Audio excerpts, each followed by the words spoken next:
সেন্টারে দিয়ে মডেল করলে মোমেন্ট ডিস্ট্রিবিউশনটা আমরা যে বেসিক বা থিওরিটিক্যাল যে মোমেন্ট ডিস্ট্রিবিউশন কাজগুলো করি ঠিক সেরকম ভাবে হবে। অর্থাৎ এটার আমরা চাই না নিউট্রাল অ্যাক্সিস চেঞ্জ হোক বা নিউট্রাল অ্যাক্সিস উপরে বা নিচে এটার ইয়াটা থাকুক, মডেলটা থাকুক।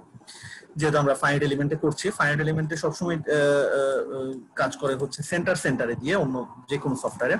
তো আমরা এখানেও সেন্টারে কাজ করব, অর্থাৎ আমার সেন্টারে থাকবে। হ্যাঁ, আমার যেই এলিমেন্টটা আমি তৈরি করছি এটা জাস্ট এটা সিজিতে থাকবে, সেন্ট্রয়েডে থাকবে। এখানে দেখেন আমি সেন্টার লোকেশনটা দিয়ে দিচ্ছি সেন্ট্রয়েড। এটা এখানে আবার সেন্টার অফ সেকশন আছে। সেন্টার অফ সেকশন আর সেন্ট্রয়েড এক জিনিস না। একটা রেক্ট্যাঙ্গেলের জন্য এক জিনিস হতে পারে, বাট একটা আই গার্ডার বা যে কোনো ধরনের একটু আঁকা বাঁকা একটা সেকশনের জন্য কিন্তু দুটো সেম না। সেক্ষেত্রে আপনি এখানে দিয়ে দিতে পারবেন যে আপনি সেন্টার অফ সেকশনে দিতে চান নাকি সেন্ট্রয়েডে দিতে চান। আমাদের সবসময় টার্গেট হচ্ছে সেন্ট্রয়েডে দিয়ে আমরা কাজ করব, যে আমি যে এলিমেন্টটা তৈরি করছি সেই এলিমেন্টে সবসময় সেন্ট্রয়েডে থাকবে, সেন্ট্রয়েড বরাবর থাকবে। এখানে অফসেটও করা যাবে, এই অপশনগুলো আমাদের প্রয়োজন হবে না যদি আমরা কখনো অফসেট করতে চাই, সেটার জন্য প্রয়োজন হবে। তো আমরা সেন্টারেই রাখছি, এটাকে ওকে করে দিলাম। এটা হচ্ছে আমার 21 মিটার গার্ডার। এরপরে আমি যেটা করবো একটা ক্রস গার্ডার তৈরি করবো আমি, বা ডায়াফ্রেম যেটাকে বলি আমরা। সেটাও এখান থেকে আমি সলিড রেক্ট্যাঙ্গেল নিলাম একটা, এবং আমি নাম দিলাম ডায়াফ্রেম। ইউজার থেকে আমার হাইট হচ্ছে 1 মিটার, ডায়াফ্রেমের ডেপথ যতটুকু আমার ততটুকু, এবং বেস হচ্ছে এটা 300। হ্যাঁ, 300, এবং এটাও সেন্টারে থাকবে।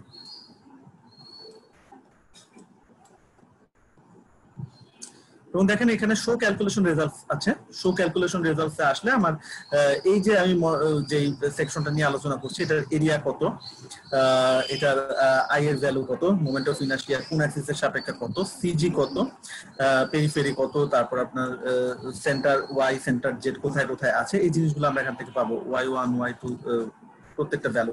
1 2 3 4 বলতে হলে এখানে 1 2 3 4, Z1 মানে এই পয়েন্টটা, Z2 মানে এই পয়েন্টটা, তাই না?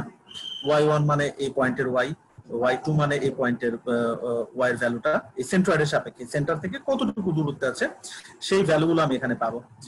যদিও আমাদের রেক্ট্যাঙ্গুলার বা সিম্পল গুলোর জন্য প্রয়োজন হবে না, যখন আমরা কম্পোজিট ডিজাইন করবো। হ্যাঁ, যখন আমরা কম্পোজিট ডিজাইন করব, কম্পোজিট ডিজাইনের ক্ষেত্রে এই ভ্যালুগুলো তখন আমাদের দেখতে হবে কি আসে না আসে, কারণ কম্পোজিটে সবসময় দুইটা ভ্যালু আসবে, বিফোর এবং আফটার, কম্পোজিট অ্যাকশনের আগে এবং কম্পোজিট অ্যাকশনের পরে।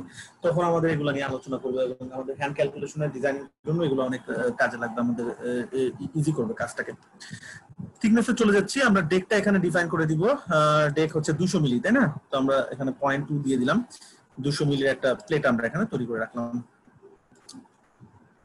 এখন আমরা এই নোটগুলোকে ট্রান্সলেট